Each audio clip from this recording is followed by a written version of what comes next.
વાત સ્થાનિક સ્વરાજની ચૂંટણીની કરવી છે। આ સ્થાનિક સ્વરાજની ચૂંટણી છે, પણ એવું લાગે છે કે જાણે કોઈ વિધાનસભાની ચૂંટણી હોય અથવા તો લોકસભાની ચૂંટણી હોય એવો રંગ જામી રહ્યો છે। ક્યાંક ફોર્મ રદ થઈ રહ્યા છે તો ક્યાંક અપક્ષ ઉમેદવારો બિનહરીફ જીતી રહ્યા છે અને તડજોડના આરોપ લાગી રહ્યા છે। પાકિસ્તાન આવી રહ્યું છે, હિન્દુ મુસ્લિમ થઈ રહ્યું છે ને આ બધા વચ્ચે ભાણવડ નગરપાલિકાનો વિવાદ તો છેક હાઈકોર્ટ સુધી પહોંચ્યો હતો। આમ આદમી પાર્ટીના ઉમેદવારોના ફોર્મ રદ કરવામાં આવ્યા હતા અને આ ફોર્મ રદ કરવામાં આવતા ચૂંટણી અધિકારીના નિર્ણયને હાઈકોર્ટમાં આમ આદમીએ પડકાર્યો હતો।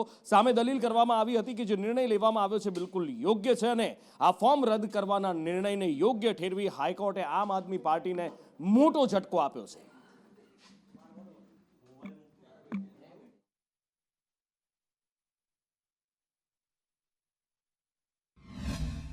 તો કોર્ટ ઇન્ટરફિયર નથી કરવા માંગતી કારણ કે 226 આફ્ટર ઓલ ડિસ્ક્રિશનરી પાવર છે એટલે કોર્ટે ડિસ્ક્રિશન એક્સરસાઇઝ કરવાની અત્યારે ના પાડી છે અને અમને સેક્શન 14ની પિટિશન જે ઇલેક્શન પિટિશન હોય છે ડિસ્ટ્રિક્ટ જજમાં એ કરવા માટે રેલિગેટ કર્યા છે।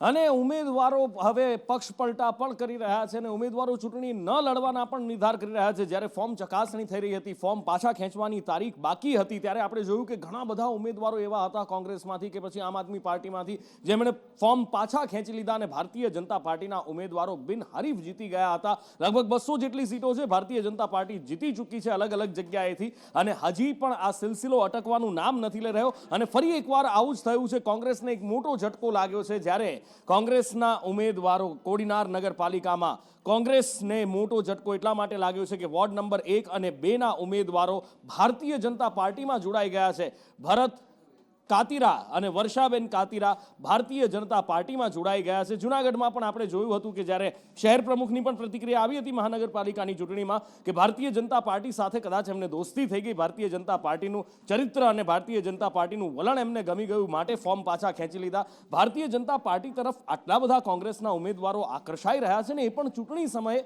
જનતા સમજી શકે એમ છે આ કે આખરે કેમ આવું થઈ રહ્યું છે। અને વોર્ડ નંબર 1 માંથી હું કોંગ્રેસમાંથી ઉમેદવારી છું। બીજેપીની ઓફિસમાં આવવાનું કારણ એ છે કે કોડીનારની નગરપાલિકા છે એ 25 વર્ષથી શાસન કરીને વિકાસના સારામાં સારો કામ કરે છે, જેમાં ડૉક્ટર બાબા સાહેબ આંબેડકર સ્ટેચ્યુનું રિનોવેશન હોય, બગીચો કોમ્પ્લેક્સ હોય, રિવરફ્રન્ટ હોય, આવા બધા સારા કામો નગરપાલિકા કર્યા છે। ભારતીય જનતા પાર્ટીની વિકાસ સાથે હું જોડાઉં। હું મારા વિસ્તારના મતદારોને એટલું કહું કે હું ભારતીય જનતા પાર્ટીને ટેકો જાહેર કરું છું। કોંગ્રેસમાંથી પણ અમારા બાર મિત્રો ભરતભાઈ અને વર્ષાબેન વોર્ડ નંબર 1 અને વોર્ડ 2 ના કોંગ્રેસના ઉમેદવારો ભારતીય જનતા પાર્ટીની વિકાસની યાત્રામાં જોડાયા છે। તે માટે બંનેને હું પાર્ટી તરફથી આ પરિવારમાં આવકારું છું। કુલ 7 વોર્ડની 28 બેઠક છે, એમાંથી 4 બેઠક ઓલરેડી બિનહરીફ જાહેર થઈ ચૂકી છે। બીજી 5 બેઠક એમાં ઉમેદવારો એમની પાસે નહોતા એટલે 5 બેઠક પણ આપણે એવું કહી શકીએ કે ભારતીય જનતા પાર્ટીના કબજામાં આવેલી છે।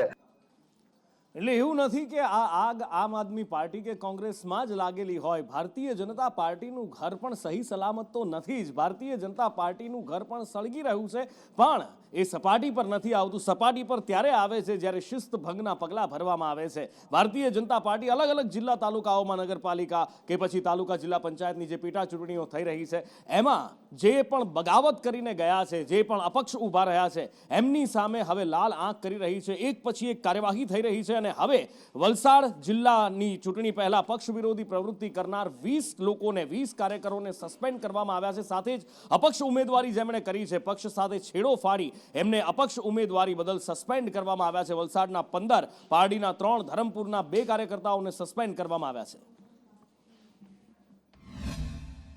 પોતે ઉમેદવારી નોંધાવી છે, પછી અપક્ષમાંથી હોય, કોંગ્રેસમાંથી હોય કે આમ આદમી પાર્ટીમાંથી હોય, અથવા તો જે આપણા ભારતીય જનતા પાર્ટીના જે સભ્યો જે છે એમના પરિવારમાંથી પણ કોઈકે ટિકિટ માટેનું ઉમેદવારી કરી હોય, અપક્ષો કોંગ્રેસ અથવા તો એનામાંથી, તેવા તમામ લોકોને ભારતીય જનતા પાર્ટીએ નોટિસો આપી છે અને એ નોટિસોનો જવાબ ન મળતા ભારતીય જનતા પાર્ટીએ એમને આવનારા 6 વર્ષ માટે પાર્ટીમાંથી બરતરફ કર્યા છે। એની અંદર વલસાડ નગરપાલિકાની અંદર કુલ 15 જેટલા છે કાર્યકર્તાઓ, પારડી નગરપાલિકાની અંદર 3 છે અને ધરમપુર નગરપાલિકાની અંદર 2 જેટલા કાર્યકર્તાઓ, એમ કુલ 20 જેટલા કાર્યકર્તાઓ સામે શિસ્તભંગની કાર્યવાહી કરવામાં આવી છે।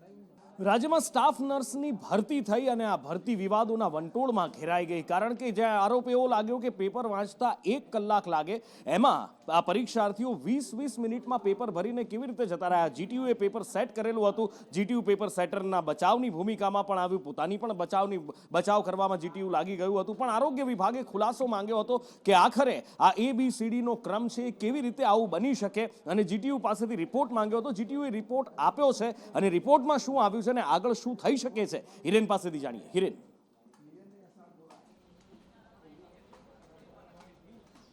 જીટીયુએ આ આખા ઘટનાક્રમ અંગેનો રિપોર્ટ, જેની અંદર જે ઉમેદવારોએ પરીક્ષા આપી છે એ ઉમેદવારોના ડેટા, ઉમેદવારોએ જે સ્કોર એટલે કે ગુણ મેળવ્યા છે એની માહિતી, પેપર સેટરે જે પેપર સેટ કર્યું છે એ અંગે પેપર સેટરની નો ખુલાસો, અને સાથે જે 1, 2, 3 અને 4 એટલે કે ABCD 4 પ્રશ્નપત્રો હોય છે, તો એ ચારે પ્રશ્નપત્રમાં જે ગુણભાર સેટ કરવાનો હોય છે, પ્રશ્નપત્ર સેટ કર્યા પછી એના પ્રશ્નો ઉલટફેર કરવાના હોય છે, ઉલટફેર કરવામાં નહોતા આવ્યા એ અંગેનો સ્પષ્ટતા અને એમનો ખુલાસો, આ તમામ બાબતો છે એ રાજ્યના આરોગ્ય વિભાગને આપી છે.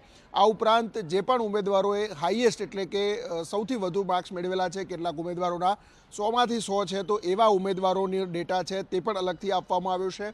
આ ઉપરાંત કોઈ ચોક્કસ પોકેટમાં સૌથી વધુ માર્ક્સ ઉમેદવારોના છે કે કેમ, કોઈ ચોક્કસ જિલ્લાના કે ચોક્કસ સેન્ટરના સૌથી વધુ માર્ક્સ છે, આ તમામ બાબતો પણ ધ્યાનમાં રાખવામાં આવી છે અને એ અંગેનો રિપોર્ટ છે આરોગ્ય વિભાગને આપવામાં આવ્યો છે.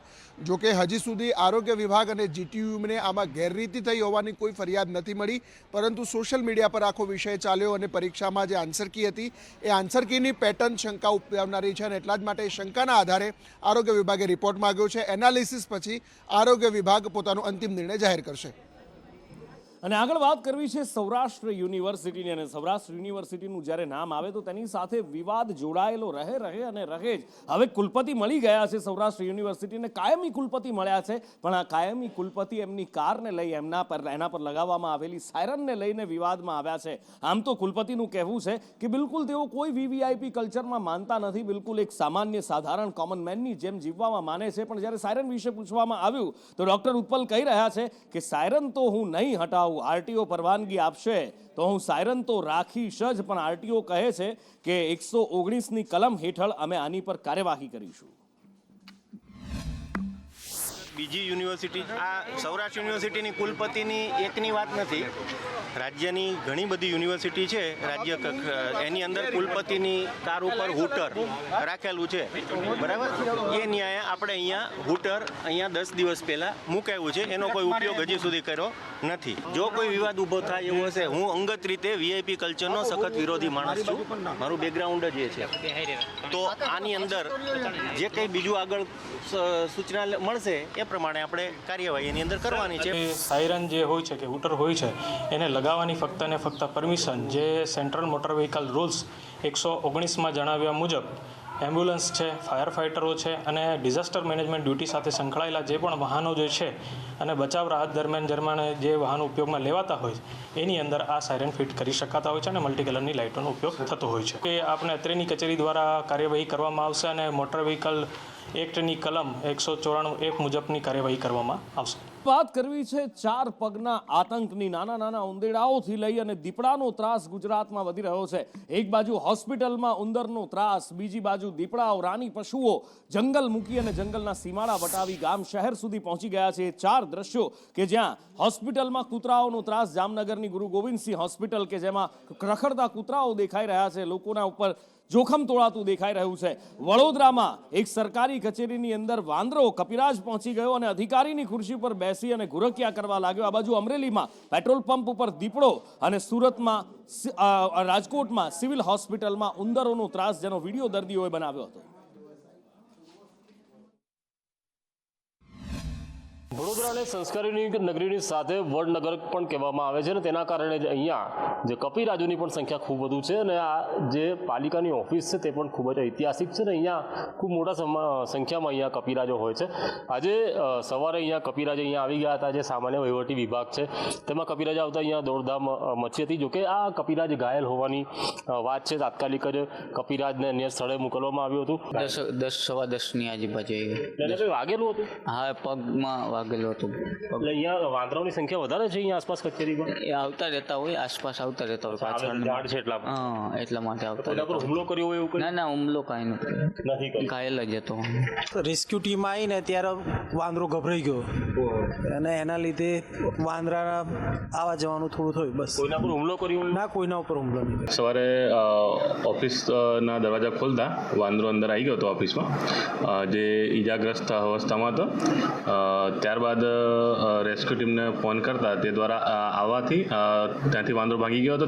ત્યારબાદ આપણે એમને ત્યાંથી પકડી લેવામાં આવ્યો હતો બહારથી. એમાં એવું છે, કોર્પોરેશનમાં સામાન્ય વહીવટી વિભાગમાં આજે સવારે એક વાંદરાની 2-3 વાંદરા આવી ગયા હતા ઓફિસની અંદર, અને એક વાંદરું ઓફિસમાં આવી ગયું હતું, અને એટલે બધી ફાઇલોના હાથે બધું દોડધામ થઈ ગઈ હતી.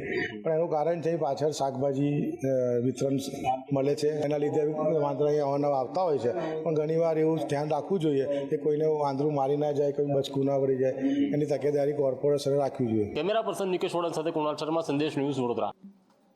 વડોદરામાં જ 2 દિવસ પહેલા 4 પગનો બીજો એક આતંક સામે આવ્યો હતો. રખડતા ઢોરે એક વૃદ્ધને અડફેટે લીધા હતા અને વૃદ્ધનું મૃત્યુ થયું હતું. લોકોમાં આક્રોશ ભભૂકી ઉઠ્યો હતો અને વડોદરા મહાનગરપાલિકાનો આત્મા પણ, જે કદાચ સૂતો હશે અથવા તો મરી ગયેલો આત્મા, ફરીથી જીવતો થયો અને ઢોર પકડ પાર્ટીને આદેશ આપ્યો કે આખા શહેરમાંથી જે પણ ઢોર હોય એ પકડી લાવો. પણ હવે ઢોર પકડ પાર્ટીનું પેપર ફૂટી ગયું હોય કે પછી ઢોર પકડ પાર્ટીએ પેપર ફોડી નાખ્યું હોય, આખા શહેરમાં ઢોર પકડ પાર્ટી ફરતી રહી પણ શહેરમાં ક્યાંય એક પણ ઢોર ન મળ્યું. અચાનક ચમત્કારિક રીતે વડોદરામાંથી બધા જ રખડતા ઢોર ગાયબ થઈ ગયા હતા. આમાં બધું સાહેબ કેવું છે કે બધું ઓલરેડી આ લોકોની લિંક હોય જ છે. આ લોકોના કોર્પોરેશનના અધિકારીઓ, એમના છોકરાઓ, એ જે કામ કરે છે બધા છોકરાઓ ગાયો પકડવાના, એ બધા એકબીજાના ભરવાડોના સંપર્કમાં જ છે. એકબીજાને ફોન જ કરી દે કે ભાઈ અહીંયાથી આ ગાડી આવવાની છે કે આ વ્યક્તિ નીકળવાના છે, એટલે તમારે હવે બધી પોતપોતાની ગાયો બધી અંદર જ કરી દે. હપ્તાખોરી જ ચાલે સાહેબ બધે. તમે જુઓ, કોઈ મરણ થાય ને એટલે તંત્ર જાગે, બાકી જો કોઈનું મરણ ના થાય, અત્યાર સુધી કશું નતું તો કોઈ ગાડીઓ દેખાતી નથી.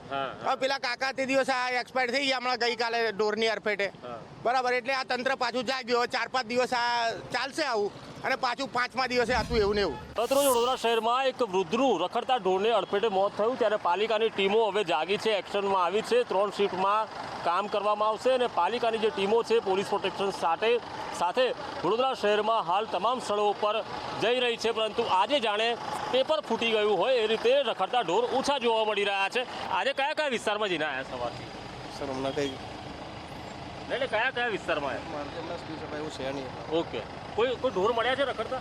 સર 3 ઢોર મળ્યા હતા. એમાં એવું હતું કે આખલો હતો જે બહુ વધારે પડતો ધમાલ કરતો હતો અને એ રહેતો હતો, ટ્રેક્ટરમાંથી જમ્પ કરવાની કોશિશ કરતો, એટલે અત્યારે મેં ખાસ વાળી ઢોર ડબ્બામાં 3 ઢોર પૂરીને આવ્યો છું. ઢોર માલિકોમાં દહેશત લાગે છે આજે ઢોર ઓછા જોવા મળી રહ્યા? સોરી સર, નહીં ઓછા તો મળ્યા, જોવા તો મળ્યા, ઓછા જોવા મળ્યા? ના, બહુ ઓછા મળ્યા છે. બહુ ઓછા મળ્યા, ઓછા જોવા મળ્યા છે તેવું કર્મચારીઓ કહી રહ્યા છે. 3 શિફ્ટમાં કામ થશે, પરંતુ ગત રોજ જ જે રીતે રખડતા ઢોરની અડફેટે વૃદ્ધનું મોત થયું ત્યારબાદ જાણે પેપર ફૂટી ગયું હોય તેમ ઢોર માલિકોએ આજે પોતાના ઢોર જાણે રોડ પર છોડ્યા નથી.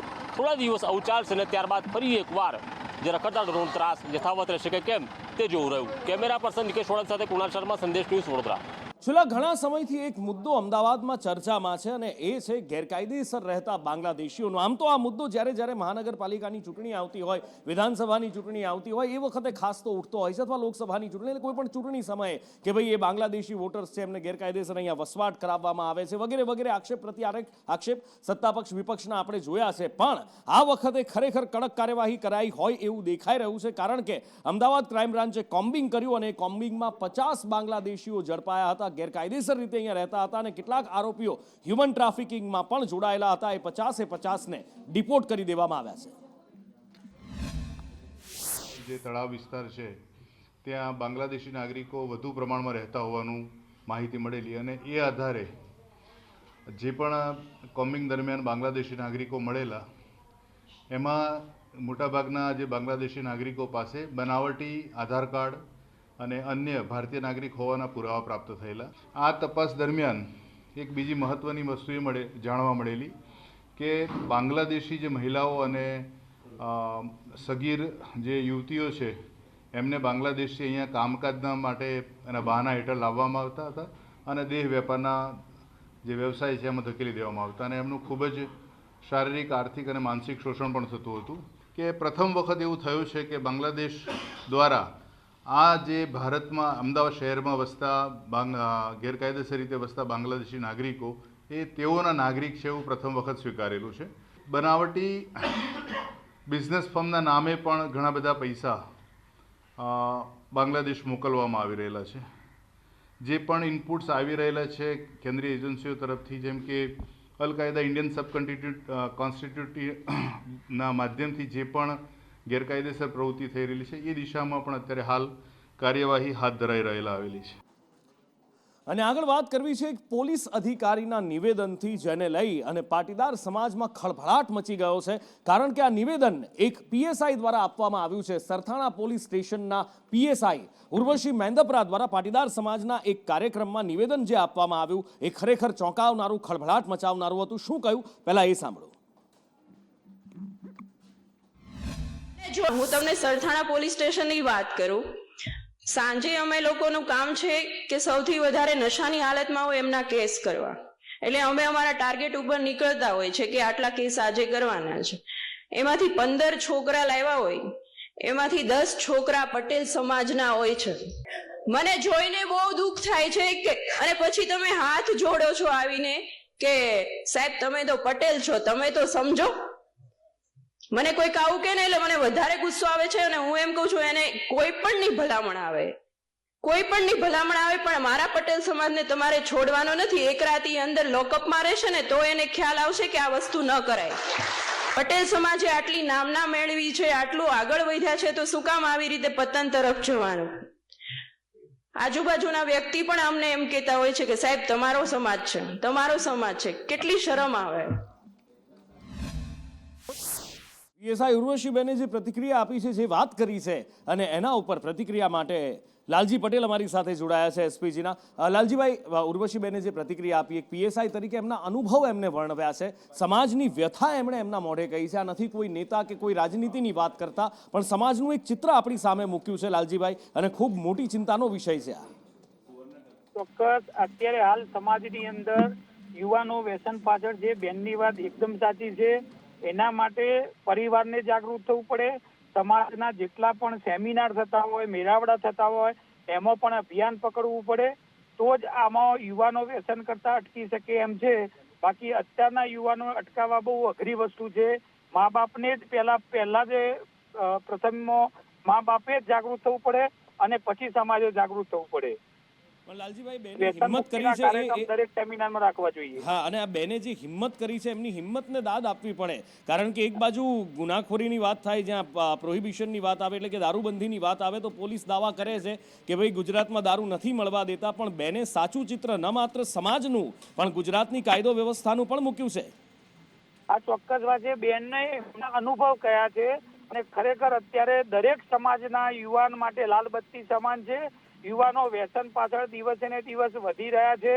તો એના માટે સરકારે પણ કાયદામાં કડકાઈ લેવી જોઈએ. જેથી કરીને કાયદો કડક હશે તો ચોક્કસ એમાં પરિણામ આવી શકે એમ છે.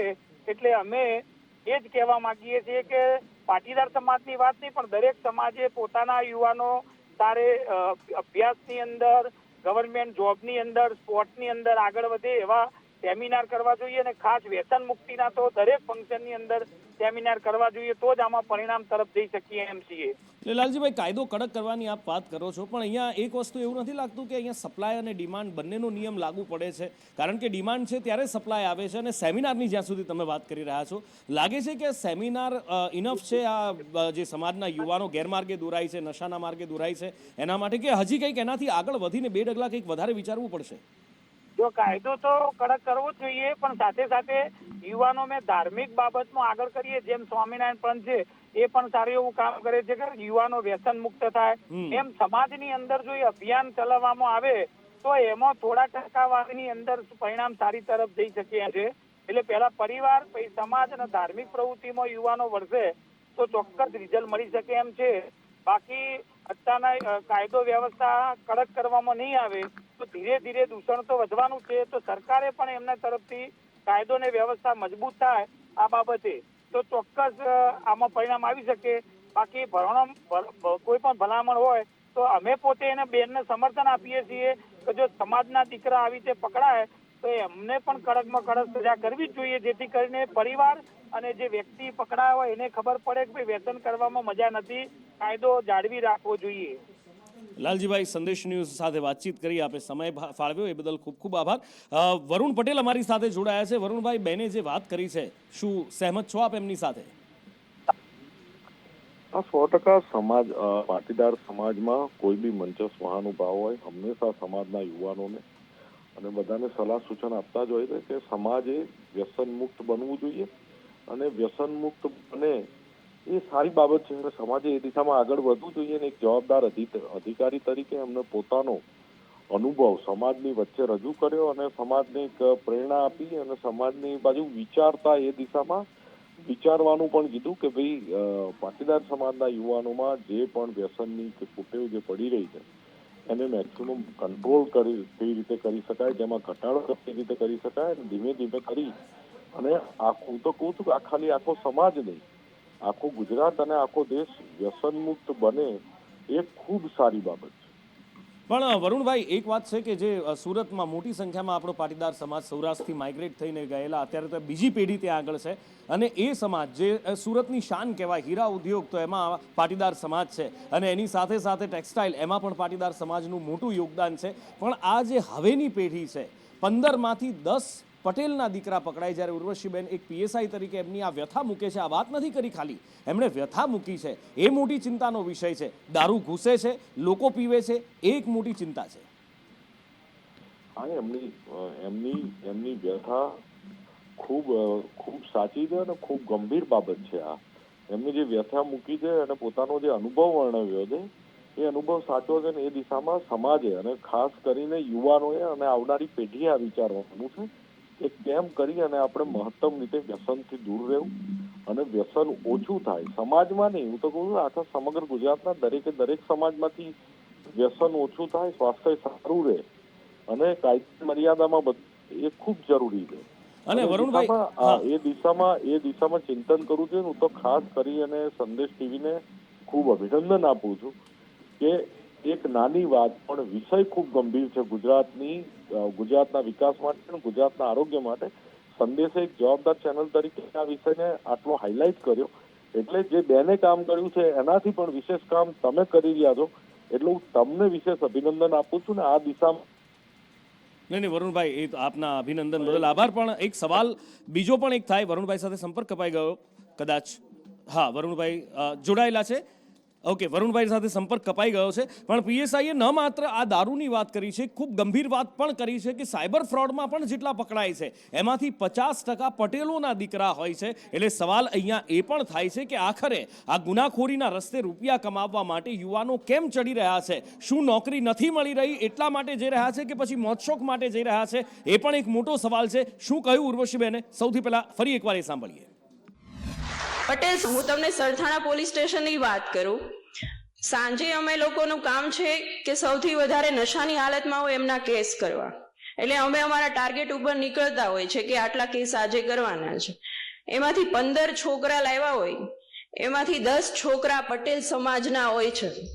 મને જોઈને બહુ દુઃખ થાય છે કે અને પછી તમે હાથ જોડો છો આવીને કે સાહેબ તમે તો પટેલ છો, તમે તો સમજો. મને કોઈક આવું કે ને એટલે મને વધારે ગુસ્સો આવે છે અને હું એમ કહું છું એને કોઈ પણની ભલામણ આવે, પણ મારા પટેલ સમાજને તમારે છોડવાનો નથી. એક રાતની અંદર લોકઅપમાં રહેશે ને તો એને ખ્યાલ આવશે કે આ વસ્તુ ન કરાય. પટેલ સમાજે આટલી નામના મેળવી છે, આટલું આગળ વધ્યા છે, તો શું કામ આવી રીતે પતન તરફ જવાનું? તમારી પાસે પૈસા છે તો સારી જગ્યાએ વાપરો ને. અને જે સાયબર ફ્રોડના કેસ આવે છે એમાં 50% પટેલ સમાજ હોય છે. આજુબાજુના વ્યક્તિ પણ અમને એમ કહેતા હોય છે કે સાહેબ તમારો સમાજ છે. કેટલી શરમ આવે. વરુણભાઈ જોડાઈ ગયા છે અમારી સાથે. વરુણભાઈ, બીજી એક વાત તો આ જે દારૂ કે નશો એની જે વાત કરી કે પતન તરફ આપણા સમાજના યુવાનો જઈ રહ્યા છે એની વાત કરી. બીજી બાજુ એક વાત એ પણ કરી બેને કે જે 50% સાયબર ફ્રોડના કેસીસ આવે છે એમાં 50% પટેલોના છોકરાઓ હોય છે. એટલે સવાલ અહીંયા એ થાય કે શું સરકાર નોકરીઓ આપવામાં નિષ્ફળ નીવડી છે એટલા માટે યુવાનો આવી રીતે ગુનાખોરીના રસ્તે ચડે છે? જો રોજગારી મળે કે બેરોજગારી હોય એ તો સેકન્ડરી વિષય છે. તમને મને નોકરી ના મળે અને હું ગમે તે સમાજનો હોઉં અને ગુનાખોરીનો રસ્તો અપનાવું એ કોઈ પણ સંજોગોમાં કોઈ પણ સમાજનો વ્યક્તિ હોય તો એ વ્યાજબી વાત છે નહીં, અને એ વાત છલવી પણ ના લેવાય. એ કોઈ પણ સમાજનો હોય એમાં સ્ટ્રીક એક્શન, કડક શિક્ષાત્મક પગલાઓ લેવા જ જોઈએ અને બંધારણ પ્રમાણે જે થતું હોય એ કરવું જ જોઈએ. એટલે આમાં કોઈ પણ સંજોગોમાં ગમે તે એના કારણોની ચર્ચા અત્યારે મહત્વની નથી. મહત્વની વાત એ છે કે કોઈ પણ માણસ ગુનાખોરીનો રસ્તો પકડે એ કોઈ પણ સંજોગોમાં ચાલવો જોઈએ નહીં. વરુણભાઈ, હમણાં જ આપની પહેલા જ લાલજીભાઈ સાથે પણ વાત થઈ. લાલજીભાઈએ કહ્યું કે સેમિનાર કરવા જોઈએ, આ કરવું જોઈએ, તે કરવું જોઈએ, ધાર્મિક માર્ગે વાળવા જોઈએ, પણ શું લાગે છે કે આ સેમિનાર કરવા કે એ એક કોઈ ઇનફ રસ્તો હશે કે એનાથી પણ 2 ડગલા આગળ વિચારવું પડશે? હવે એનાથી 100% એનાથી 2 ડગલા નહીં, એનાથી 4 ડગલા આગળ વિચારવું જોઈએ. ધાર્મિક ગુજરાતીઓ વર્ષોથી ધાર્મિક છે. ગુજરાતમાં વર્ષોથી વ્યસન મુક્તિની અને બધી વાતો ઘણા બધા ધર્મો, બધા જ ધર્મો, બધા સંપ્રદાય કરતા હોય છે. આપણા વડીલો પણ આપણને કહેતા હોય છે, પણ તેમ છતાં પણ આપણે પરિણામ નથી મળ્યું. ક્યાંક ને ક્યાંક 50 છે. આપણે એક સેમિનાર કરતા 2 ડગલા આગળ વધી અને વિચારવું જોઈએ ને એ દિશામાં પગલાં પણ લેવા જોઈએ. વરુણભાઈ, સંદેશ ન્યૂઝ સાથે આપ જોડાયા, આપનો સમય ફાળવ્યો, આપે વાતચીત કરી અમારી સાથે, એ બદલ ખૂબ ખૂબ આભાર. પણ ઉર્વશીબેન મેંદપરા PSI છે સરથાણા પોલીસમાં, અને એમણે એમની જે વ્યથા મૂકી છે, પાટીદાર સમાજનો એક કાર્યક્રમ હતો અને સમાજના કાર્યક્રમમાં એ જ્યારે વાત કહી રહ્યા છે તો એમના શબ્દોમાંથી ન માત્ર એ વાત આવી રહી છે બહાર એમના મોઢામાંથી, પણ એ એક વેદના પણ એમના શબ્દોમાં ટપકતી દેખાય છે કે જ્યારે પીધેલા પકડાય છે અને પછી એ વિનંતી કરે છે કે સાહેબ તમે પણ પટેલ છો, અમે પણ પટેલ છીએ, સમજો ને થોડું જવા દો, પણ ત્યારે હું કડક કાર્યવાહીનું કહું છું. ને એ શબ્દો એમના ખૂબ સૂચક છે કે પતન તરફ આપણે જઈ રહ્યા છીએ. એ એક મોટી અને ચોંકાવનારી વાત છે, અને બેન જે કહી રહ્યા છે એ વાત ઉપર ખરેખર સમાજે વિચારવાની જરૂર છે. અને દરેક સમાજે કોઈ પણ સમાજની અંદર દૂષણ જો વ્યાપ્યું છે તો એને બચાવવા માટેના પ્રયત્નો કરવા ખૂબ જરૂરી છે. અલ્પેશ કથિરિયા અમારી સાથે લાઈવ જોડાયા છે. અલ્પેશભાઈ, સ્વાગત છે આપનું સંદેશ ન્યૂઝમાં. અલ્પેશભાઈ, બેને જે વાત કરી, આપ પણ સુરતમાં રહો છો અને ખૂબ સારી રીતે સુરતની તસવીર ખૂબ સારી રીતે જાણો છો, અને બેને આજે સમાજના જ એક કાર્યક્રમની અંદર ખુલ્લા શબ્દોમાં આ વાત કહી છે. બહુ જ મોટી ચિંતાનો વિષય પાટીદાર સમાજ માટે.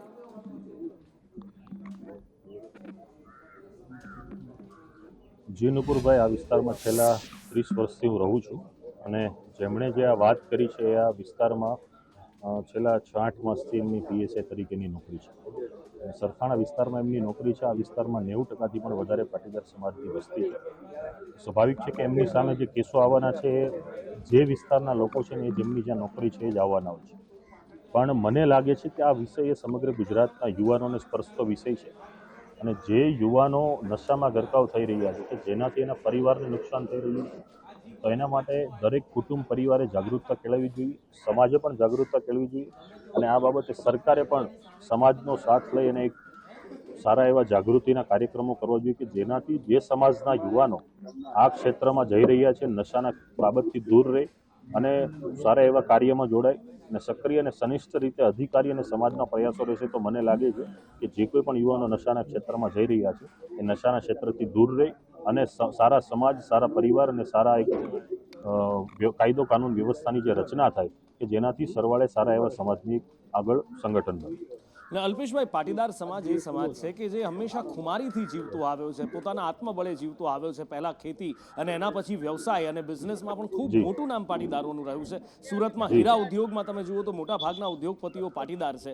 અને જ્યારે વાત એવી આ બેન કરે કે સાયબર ફ્રોડના જે કેસ પકડાય છે, સાયબર ફ્રોડમાં 50% કરતાં વધારે અથવા તો 50% યુવાનો પટેલ સમાજના છે, તો કદાચ આપણી આવનારી પેઢી છે એ કયા અંધકારમાં જઈ રહી છે, અંધકારની કેવી ગર્તામાં ધકેલાઈ રહી છે, એ પણ એક બહુ મોટી ચિંતાનો વિષય છે.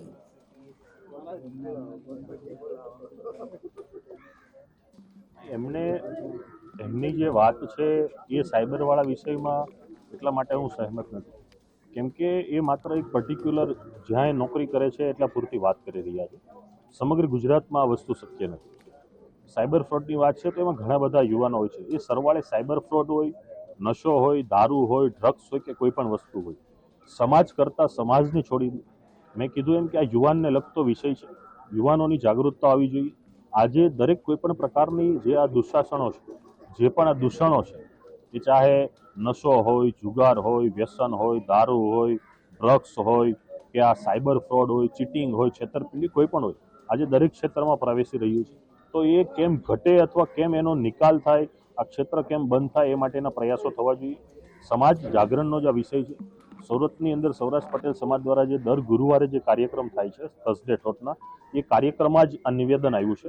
એટલે આ એક સામાજિક કાર્યક્રમ હતો અને સ્વાભાવિક છે કે સમાજને આ ખોલવું દરેક વ્યક્તિની ફરજ હોય છે અને પીએસઆઈના ફરજના ભાગરૂપે એની સમક્ષ જે દાખલા આવ્યા છે, દાખલા રજૂ કર્યા છે અને આનાથી એક સમાજ અને દરેક સમાજે શીખ લેવી જોઈએ, પોતે ધ્યાન રાખવું જોઈએ, પોતાના પરિવાર કુટુંબનું ધ્યાન રાખવું જોઈએ અને સમાજનું પણ ધ્યાન રાખવું જોઈએ. અચ્છા અલ્પેશભાઈ, આ કદાચ એક વિસ્તારની એમણે વાત કરી હોય તો પણ વાત તો ચિંતાજનક છે, ભલે એક વિસ્તાર પૂરતી પણ સીમિત હોય તો પણ હવે આનું નિરાકરણ શોધવાની જરૂર છે. કારણ કે મુખ્ય મુદ્દો એ છે કે જે યુવાનો ગર્તામાં ધકેલાઈ રહ્યા છે આ બધાની દૂષણમાં, કે પછી એ સાયબર ફ્રોડ એટલે ગુનાખોરી હોય કે પછી એ નશો હોય, બહાર કાઢવા માટે આ બધું બંધ કરાવવા માટે શું કરી શકાય?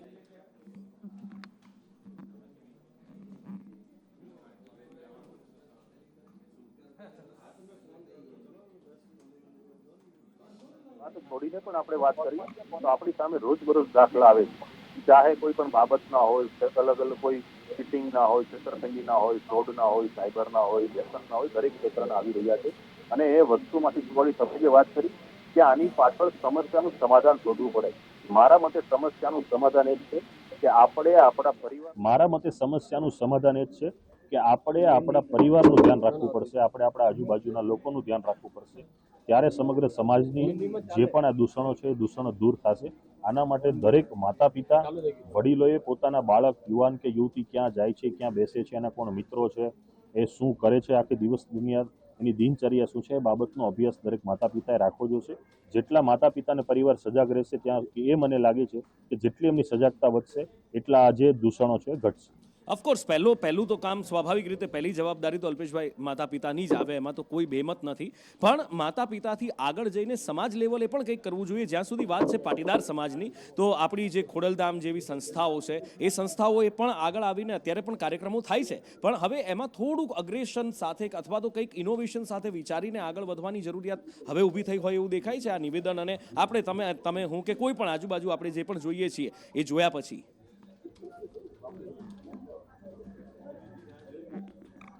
ચોક્કસ સમાજ જાગૃતિના કાર્ય થવા જોઈએ અને સમાજના કોઈ પણ પ્લેટફોર્મ હોય ત્યાં નશાથી દૂર રહી શકાય એ માટે જાગૃતતાના કાર્યક્રમ થવા જોઈએ. એ બાબતના શેરી નાટકો છે કે મહોલ્લા નાટક છે કે કોઈ કાર્યક્રમ હોય ત્યારે સ્ટેજ નાટકથી અથવા કોઈ સારા મોટિવેશનલના માધ્યમથી, કોઈ સારા વક્તાના માધ્યમથી પણ લોકોને આ બાબતે જાગૃત કરી અને નશાથી એમને બચાવી શકાય છે અને આવા પરિવારોને પણ નશાથી બચાવી શકાય. અલ્પેશભાઈ, હમણાં જ લાલજીભાઈ મારી સાથે ફોન લાઈન પર જોડાયા હતા. લાલજીભાઈએ બહુ સરસ વાત કરી કે તમે સ્વામિનારાયણ સંપ્રદાયના યુવાનોને જુઓ તો એમાં યુવાનો જે સ્વામિનારાયણ સંપ્રદાયમાં જોડાય છે, કદાચ ભૂતકાળમાં વ્યસન કરતા હોય પણ એ સંપ્રદાયમાં જોડાય છે અને સંપ્રદાયમાં એ રીતે એ પાલન કરતા થઈ જાય છે કે વ્યસનથી દૂર થઈ જાય છે. તો જો સ્વામિનારાયણ સંપ્રદાયમાં જોડાઈને કરી શકતો હોય યુવાન, એનો મતલબ એ છે કે એના મનમાં એ વાત છે, એના મનમાં એ તાકાત છે કે વ્યસન છોડી શકે છે. તો પાટીદાર સમાજ અથવા તો કોઈ પણ સમાજ પોતાના લેવલથી, આપણી આટલી બધી સંસ્થાઓ છે, સરદારધામ છે, ખોડલધામ છે, વગેરે વગેરે વગેરે, તો એમના લેવલથી આ રીતના પ્રયત્નો થવા જોઈએ. તો થાય તો કેવી રીતના હોવા જોઈએ, એનું સ્વરૂપ કેવું હોવું જોઈએ? જી નુપુરભાઈ, સ્વામિનારાયણ ધર્મ હોય, યોગેશ્વર ધર્મ હોય, વૈષ્ણવ સંપ્રદાય કે કોઈ પણ સંપ્રદાય હોય, આજે જ્યારે તમે કોઈ પણ ધર્મની નજીક જાઓ છો ત્યારે તમે ઘણું બધું શીખો છો, સ્વયં શિસ્તતા શીખો છો. ધર્મની બાબતમાં તમે તમારી સંસ્કૃતિનું તો ધ્યાન શીખો જ છો, જે પણ ધર્મમાં કે જે પણ પંથમાં જાઓ છો એ વસ્તુ તો તમે શીખો જ છો, પણ એમાંથી સ્વયં શિસ્ત આવે છે, વ્યક્તિની આખી રીતભાત ફરે છે, એના વ્યવહાર ફરે છે અને એ વ્યસનમાં એનો વિચાર પણ નથી આવતો. તો એ પણ એમની એક સારી જ બાબત કહી શકાય કે કોઈ પણ ધર્મની નજીક જવું જોઈએ, સભામાં જવું જોઈએ, ધાર્મિક કાર્યક્રમોમાં જોડાવવું જોઈએ. આવા ક્ષેત્રમાં પણ જશે તો પણ એ વ્યસનોથી દૂર રહેશે. બિલકુલ, એટલે એવા ક્ષેત્રમાં જાય તો વ્યસનોથી દૂર રહે. પણ મારો સવાલ હજી પણ ત્યાં મૂળ ફરીને આવે છે કે આપણી સંસ્થાઓનો આમાં શું રોલ રહેશે, સમાજની જે સંસ્થાઓ છે એમનો શું રોલ અને કેવી રીતનો રોલ રહેશે, એના માટે કોઈ રોડમેપ અથવા તો કોઈ પ્લાનિંગ જો તમારા મગજમાં આવતું હોય, તમારા મનમાં કોઈ વિચાર આવતો હોય તો? જી, મારા મગજમાં જે વિચાર આવે છે, સમાજની જે સામાજિક ધાર્મિક સંસ્થાઓ છે એમણે આ બાબતે આત્મચિંતન ને આત્મમંથન કરવું જોઈએ, જાગૃતિના કાર્યક્રમો કરવા જોઈએ અને જે ક્ષેત્રના જ્યાં પણ વિસ્તારમાં સામાજિક વસ્તીઓ વધારે છે એ વિસ્તારમાં આવી જ રીતે પોલીસની મદદ લઈ અને જ્યાં આવા ક્ષેત્ર છે એ બંધ થવા જોઈએ, જ્યાંથી પણ આવા નશાકારક પદાર્થો આવે છે એ બંધ થવા જોઈએ અને આ વિસ્તારમાં જાગૃતિના કાર્યક્રમો થવા જોઈએ. સામાજિક સંસ્થાઓએ કાયદા કાનૂન અને વ્યવસ્થિતિની જે સંભાળ કરી રહ્યા છે એવા અધિકારીઓ સાથે સંકલન કરીને કાર્ય કરી અને સમાજની ઉત્પત્તિ અને સમાજના ઉત્થાન માટે કાર્ય કરવું.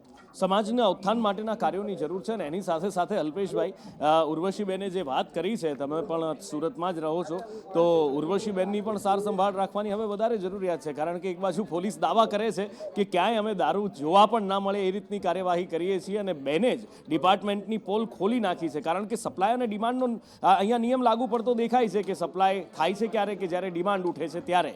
એટલે એનો મતલબ કે સુરતમાં દારૂ મળે છે, એમાં કોઈ બેમત નથી ને એટલે યુવાનો પીવે છે. ક્યાંક બેન ઉપર ગાજ ના વરસે.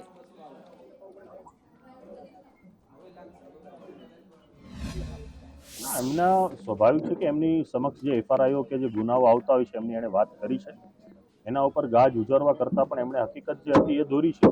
પછી એ તો ઓન રેકોર્ડ વસ્તુ છે કે આજે સમજો સુરત શહેરની અંદર આજનો તમે ડેટા ચાક કરો તો આજના ડેટામાં જે પ્રોહિબિશનને લગતી એફઆરઆઈઓ છે એ ગુનાઓ છે એ દેખાવાના છે. તો એ તો એનાથી પરથી સાબિત થાય જ છે કે આવે છે ને લોકો લે છે, પણ લોકો ના લે એ માટેના પ્રયાસો સમાજે કરવા જોઈએ. વ્યસનથી દૂર રહી, આવવાનો નહીં આવવાનો એ કાયદો કાનૂન ને સરકારનો વિષય છે ને સરકાર જોશે. બિલકુલ અલ્પેશભાઈ, આપે સમય ફાળવ્યો, અમારી સાથે જોડાયા, વાતચીત કરી એ બદલ ખૂબ ખૂબ આભાર. એટલે વાત અહીંયા જે પીએસઆઈ બેને કરી છે, ઉર્વશીબેન મેંદપરાએ, એ વાત સમાજની આંખો ખોલનારી છે, અને આ વાત પર કોઈ બેમત આપ્યા વગર સમાજના દરેક યુવા આગેવાનો જે જોડાયા હતા એમણે સહમતિ આપી છે. અને પાટીદાર સમાજના અગ્રણી જયરામ બાપા અમારી સાથે જોડાયા છે, જયરામભાઈ પટેલ. જયરામ બાપા, સ્વાગત છે સંદેશ ન્યૂઝમાં. બેને જે વાત કરી છે એ ખૂબ મોટી ચિંતાનો વિષય છે સમાજ માટે, સમાજના યુવાનો માટે અને સમાજની આવનારી પેઢી માટે. શું માનો છો આપ? એ જે ઉર્વશ બોલી છે એ થોડી અતિશયોક્તિ છે. આવડો મોટો સમાજ છે એમાં 1-2% હોય, એમાં અમે કોઈ એવો નથી કરતા, પણ એ જે એક્ટિવિટી છે 10-15માંથી 8-9, 10માંથી 9 પાટીદાર હોય, બિલકુલ ખોટી વાત છે. એવું કાંઈ છે નહીં. અમે સમાજના આગેવાનો છે, અમને બધી ખબર હોય. નહીં, એટલે આમાં તો એ કોઈ નેતા છે નહીં જયરામ બાપા, કે એ કોઈ એવા મંચ ઉપરથી, રાજકીય મંચ ઉપરથી બોલનાર વ્યક્તિ નથી. એમના જે પોતાના અનુભવ છે એના ઉપરથી ઉર્વશીબેન કહે છે કે અમે જે 15 કેસ કરીએ છીએ ને એમાંથી 10 પટેલના દીકરા હોય છે ને એમાં એમણે વ્યથા, એમના શબ્દોમાં વ્યથા દેખાય છે. અતિશયોક્તિ છે એ વાત ખોટી છે. એટલું બધું કાંઈ છે નહીં. બાકી આવડો મોટો સમાજ છે, કોઈ હોય 1% અપવાદરૂપ, એમાં કોઈ અમે કાંઈ એવો બચાવ નથી કરતા, પણ આટલું બધું ન હોય એ અતિશયોક્તિ બિલકુલ ખોટી વાત. અચ્છા જયરામભાઈ, સમાજના અગ્રણી તરીકે 1% પણ હોય તો એ આટલું સહજ રીતે કેવી રીતે આપ કહી શકો કે હોય 1% કદાચ, તો આવું સહજ રીતે? હા હા, ભલે ભલે, હા આવજો. ચાલો, જયરામ બાપાએ સામેથી ફોન કાપી નાખ્યો છે, આવજો. પણ આ પ્રતિક્રિયા ખરેખર ચોંકાવનારી હતી, કારણ કે સમાજના જે પીઢ આગેવાનો છે એ સ્વીકાર કરવા તૈયાર નથી કે મારો સમાજ કઈ બાજુ જઈ રહ્યો છે. બીજી બાજુ યુવા આગેવાનો છે, એ યુવા આગેવાનો ખૂબ સહજ રીતે આ વાતને સ્વીકારે છે, કારણ કે અલ્પેશભાઈ અમારી સાથે જોડાયા હતા, એ તો સુરતમાં જ રહે છે છેલ્લા 30-35 વર્ષથી, અને સુરતને ખૂબ સારી રીતે જાણે છે, એમની આસપાસ જે પણ થઈ રહ્યું છે, અને એમણે એ વાત સ્વીકારી છે. લાલજી પટેલ જોડાયા, લાલજીભાઈએ પણ એ વાત સ્વીકારી, વરુણભાઈએ પણ એ વાત સ્વીકારી કે ના, આ વાત છે, સમાજ આ નશાની ગર્તતામાં ધકેલાઈ રહ્યો છે, યુવાનો નશાની ગર્તતામાં અને ગુનાખોરીના રસ્તે ચડી રહ્યા છે, તો એના માટે શું કરવું જોઈએ એની ચર્ચાઓ થઈ. પણ બીજી બાજુ જ્યાં જયરામ બાપા જોડાયા, સમાજના પીઢ આગેવાન છે, એ સ્વીકારવા જ તૈયાર નથી કે મારા સમાજમાં દૂષણ આટલી હદે પેસી ગયું છે, તો એ સમાજમાંથી આ દૂષણને દૂર કેવી રીતે કરી શકશે? અત્યાર સુધી તમે ભલભલી જાન જોઈ હશે, લક્ઝુરિયસ કાર હોય કે પછી વિન્ટેજ કાર હોય, ઘોડા ઉપર જાન, હમણાં થોડા દિવસ પહેલા જ ઘોડા રોડ ઉપર દોડી રહ્યા હતા અને વરરાજા જાન લઈને જઈ રહ્યા હતા, એવી જાન પણ જોઈ. પણ આજે એક અનોખી જાન તમને બતાવવી છે. આ જાન જઈ રહી છે JCBમાં. જી હા, બુલડોઝરમાં જાન જતી, અને એ પણ ગુજરાતમાં બુલડોઝરને શણગારવામાં આવ્યું છે. દાહોદમાં જાન નીકળી હતી, અને જાન નીકળ્યા પછી એ વખતે તો હરખ ચરમ ઉપર હતો, પણ એ પછી આ જાનૈયાઓ મુશ્કેલીમાં મુકાઈ ગયા. પોલીસે ગુનો દાખલ કર્યો છે. એક લગ્ન સમારંભમાં એક JCB મશીનમાં આગળના પાવડાના ભાગે વરરાજા તેમજ તેની સાથે 2 સ્ત્રીઓનો બેસાડતો વિડીયો એક વાયરલ થયેલ, જે અનુસંધાને આજરોજ સંજેલી પોલીસ સ્ટેશન ખાતે આ JCB મશીનના ચાલક વિરુદ્ધ BNSS કલમ 281 મુજબ ગુનો રજીસ્ટર કરવામાં આવેલ છે. તેમજ જે JCB છે એને MV એક્ટ 207 મુજબ ડિટેન કરવામાં આવેલ છે, અને હાલ તપાસ ચાલુમાં છે. વધુ વાતચીત કરીએ, મારા સહયોગી ધવલ મારી સાથે છે. ધવલ, આ એ JCB છે જે અત્યારે દેશભરમાં ચર્ચામાં છે. કારણ કે દાદાનું બુલડોઝર કે બાબાના બુલડોઝર તરીકે ઓળખાય છે. આ એ જ જેસીબી છે કે જે રાજકીય સમારોહમાં સલામી આપતા પણ દેખાય છે. આ એ જ જેસીબી છે કે જે જ્યારે વરસાદમાં પાણી ભરાઈ જાય ત્યારે લોકોના જીવ બચાવતા, લોકોને એક જગ્યાએથી બીજી જગ્યાએ ખસેડતા પણ દેખાય છે. પણ એક જાન કાઢવી આમાં ભારે પડી ગઈ. જીનુપુર, સૌથી મહત્વની વાત છે કે આજે સોશિયલ મીડિયાના જમાનાની અંદર એક સારી રીલ્સ બનાવવા માટે લોકો કયા કયા નુસ્ખાઓ વાપરી રહ્યા છે એનું એક મૂર્તિમંત ઉદાહરણ છે. એટલા માટે કે લક્ઝુરિયસ કારથી લઈને તમે ઘોડાઓની વાત થતી હોય કે પછી હાથી પર લોકો જાન લઈને જઈ રહ્યા છે, તો આ એક જેસીબીના આગળના જે પાખ્યું જેને કહીએ છીએ ચાપડાની અંદર જાન જઈ રહી છે અને દાહોદની વાત છે. અને ત્યારબાદ આ સમગ્ર ઘટના અને વિડીયો જ્યારે મીડિયાની અંદર પ્રકાશિત થયો ત્યારે તાત્કાલિક અસરથી પોલીસ દોડી ગઈ છે, કાર્યવાહી કરી છે અને જેસીબીના ડ્રાઈવરને એના વિરુદ્ધ BNS અંતર્ગત ગુનો નોંધ્યો છે અને તેની અટકાયત પણ કરવામાં આવી હતી, પૂછપરછ પણ કરવામાં આવી હતી. મહત્વની વાત છે કે જેસીબીને પણ ડિટેઇન કરી દેવામાં આવ્યું છે. પરંતુ આ બધી જ વાત માત્ર ને માત્ર સોશિયલ મીડિયામાં બનતી એક રીલ્સ માટે થઈ રહી હોય તેવું લાગી રહ્યું છે. જી